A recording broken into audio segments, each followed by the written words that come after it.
Jika sesekali berkunjung dan mengitari kota Sumedang, mata akan tertumbuk ke sebuah bangunan tua dan legendaris. Itulah Lembaga Pemasyarakatan atau Lapas Kelas 2B Sumedang yang tertegak di Jalan Prabu Gesan Ulun nomor 40. Berdiri di atas lahan seluas 3.000 meter dengan luas bangunan sekitar 2.500 meter persegi. Lapas ini menjadi salah satu bangunan cagar budaya di Kota Tahu. Usianya sudah hampir 4 abad, semenjak dibangun dari tahun 1771. Pada umur setua itu, di sekujur bangunan ditemukan banyak jejak peninggalan di masa lalu. Lapas ini, Lapas Kelas 2B Sumedang ini dibangun pada tahun 1771. Ini adalah tanah hibahan dari Pangeran Rangga Gempol III dan dibangunnya pada Adipati Suryalaga 1771 dan diberi nama Evangelis for European and the Inlander in Sumedang, penjara untuk orang Eropa dan tanah timur pribumi serta untuk orang Sumedang. Selebritas yang on the weekend menyusuri kembali penjara tua tersebut dengan segala misteri dan keunikan yang menyungkupnya. Terlihat dari luar, seluruh bangunan Lapas Kelas 2B Sumedang tampak biasa saja. Namun kalau dicermati, ada sebuah pemandangan unik di dekat pintu masuk. Keunikan itu adalah keberadaan sebuah lonceng besar seukuran setengah drum.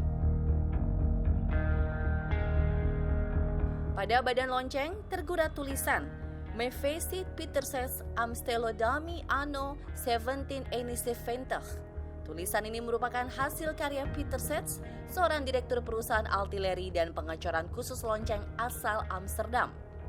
Trademark yang dibuat Pieterses dalam bahasa Latin menjadi cirinya untuk setiap memproduksi senjata. Secara harafiah mengandung arti Pieterses membuat saya di Amsterdam pada tahun 1771. Jika dimaknai dalam pengertian masa kini, makna tulisan itu berarti made in. Nama brand itu ya nama pemiliknya gitu.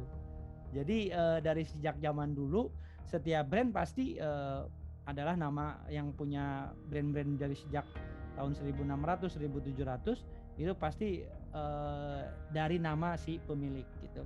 Nah, maka memang tidak hanya meriam yang ada di tahun 1700 yang dibuat oleh Pieterses, meriam sebelumnya juga sama dikasih bahasa Latin. Misalnya ada meriam si Jagur di Museum Sejarah Jakarta yang ada di Taman Fathahillah, itu sama, juga ditulis pakai bahasa Latin. Dalam beberapa referensi disebutkan kalau Pieterses bukan orang sembarangan. Sech merupakan perusahaan yang menyuplai meriam untuk perusahaan dagang Hindia Belanda atau VOC.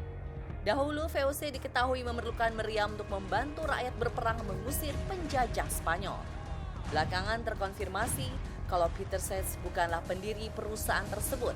Pemiliknya adalah orang Jerman bernama Nikolaus Müller yang memimpin perusahaan yang tak diketahui namanya itu antara tahun 1730 dan 1734 sampai akhirnya dilanjutkan oleh Pieterses.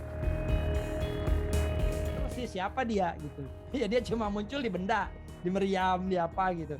Tapi dia terkenal. Jadi hampir seluruh pasokan hampir untuk seluruh pasokan meriam, lonceng dan persenjataan lain yang terbuat dari logam yang bikin dia, yang didistribusikan oleh VOC ke tempat jajahan, ke Jepang, kemana dianter-anterin gitu. Dalam halaman situs venduhuis.com, sebuah situs yang juga melelang artileri di abad 18, Pieterses disebutkan sebagai penemu meriam utama untuk VOC di Amsterdam, Belanda sekitar tahun 1755 hingga 1780. Tahun 1755, Peter menjadi kepala pengacoran dan VOC harus mempercayakannya kepadanya lantaran perintah pesanan terus berdatangan untuk artileri ringan. Zaman dulu yang namanya lonceng, yang namanya persenjataan, meriam dan lain-lain itu sangat dibutuhkan oleh pemerintah kolonial ya, dalam hal ini penjajahan, dan oleh siapapun, terutama pemerintah. Nah, si Peter Schiff ini adalah salah satu pengusaha ya yang terkenal ternama di tahun itu. Bukan hanya satu lonceng saja yang dibuat Peter Schiff, ia diketahui juga memiliki beberapa lonceng gereja lain. Sayang, beberapa di antaranya diklaim oleh Jerman saat Perang Dunia Kedua untuk dilebur dalam industri perang. Menganalisa tahun pembuatan yang tertera, maka lonceng itu sekira sama tuanya dengan lapas yang didirikan tahun 1771. Jadi untuk lonceng itu semenjak saya masuk tahun 85 itu lonceng itu dibunyikan itu kalau pagi itu kalau bunyinya 2 kali berarti itu untuk kegiatan apel penghuni. Jadi apel penghuni itu yang serah terima penjagaan yang dari dinas malam ke dinas pagi itu menghitung dulu dengan kode ya, petugas itu memukul lonceng yang besar 2 kali, sebanyak 2 kali. Nah, nanti berikutnya dipukul lagi lonceng itu 1 kali, itu hanya untuk pemberian kode makan. Lonceng itu dibuat pada tahun 1771 bersamaan dengan dibangunnya rumah penjara untuk Sumedang ini. Lonceng tersebut sudah tidak digunakan lagi pada tahun sekitar 2010 sudah tidak digunakan lagi. Kalau masalah cerita unik ini yang saya dengar, jadi ketika lonceng itu dibunyikan itu terdengar sampai dengan 5 km karena besarnya lonceng itu, genta itu.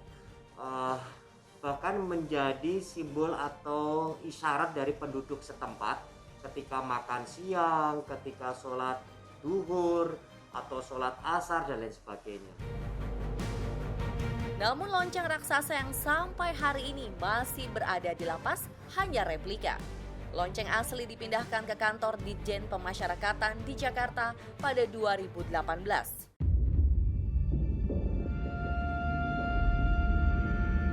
Dari luar terlihat kalau lembaga pemasyarakatan dikelilingi benteng yang setiap sudutnya tak seperti siku-siku, landai, dan nyaris seperti lingkaran. Dengan sendirinya, benteng ini juga termasuk warisan masa lalu yang memiliki nilai tinggi. Benteng buatan Belanda itu semula hanya berukuran 3,5 meter. Kini ketinggiannya menjadi 5 meter.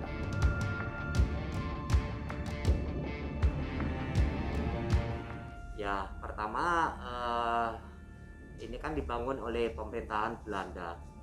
Ya, kemudian berkembang, kemudian dikuasai oleh Jepang pada tahun 1942, kemudian pada tahun 1945 sudah menjadi kekuasaan Indonesia, menjadi rumah tahanan negara. Kemudian pada tahun 2003 dari rumah tahanan negara ini beralih menjadi lembaga pemasyarakatan kelas 2B Sumedang.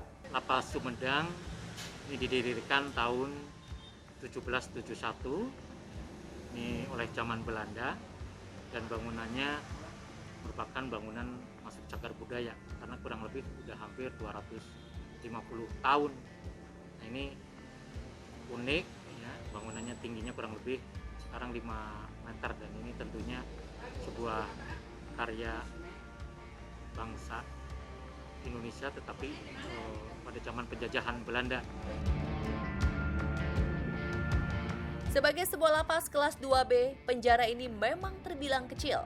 Hanya memiliki 23 kamar tahanan, yakni 7 unit di blok Asahan, 7 unit di kamar di blok Berantas, 3 unit kamar di blok Citarum, 2 unit kamar di blok Mapenaling, serta 1 kamar di blok Wanita, dan 3 kamar strap sel. Selain bilik-bilik penjara, rupanya ada juga yang menarik perhatian, yakni adanya sumur tua.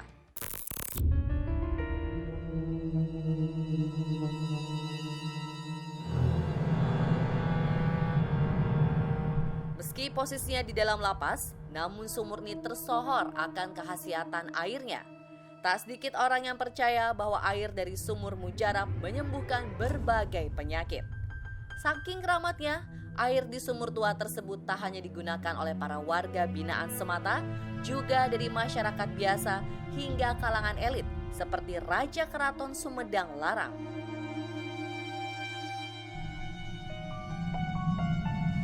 Di Lembaga Pemasyarakatan kelas 2B Sumedang juga ada sumur tua yang dijadikan cagar budaya peninggalan dari pembuatan Belanda.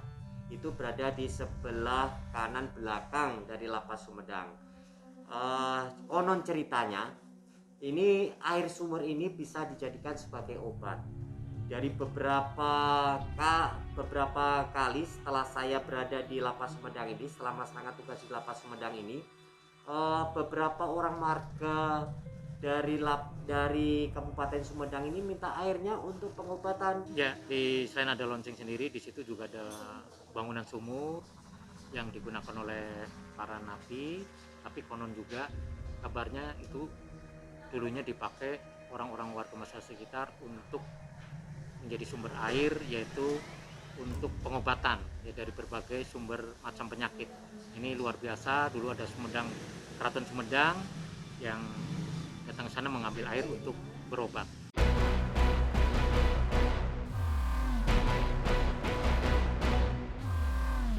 Tak banyak dalam catatan yang lain. Lapas Tua dengan segala keunikan dan misteri akan menjadi situs bersejarah yang semakin melambungkan nama Sumedang.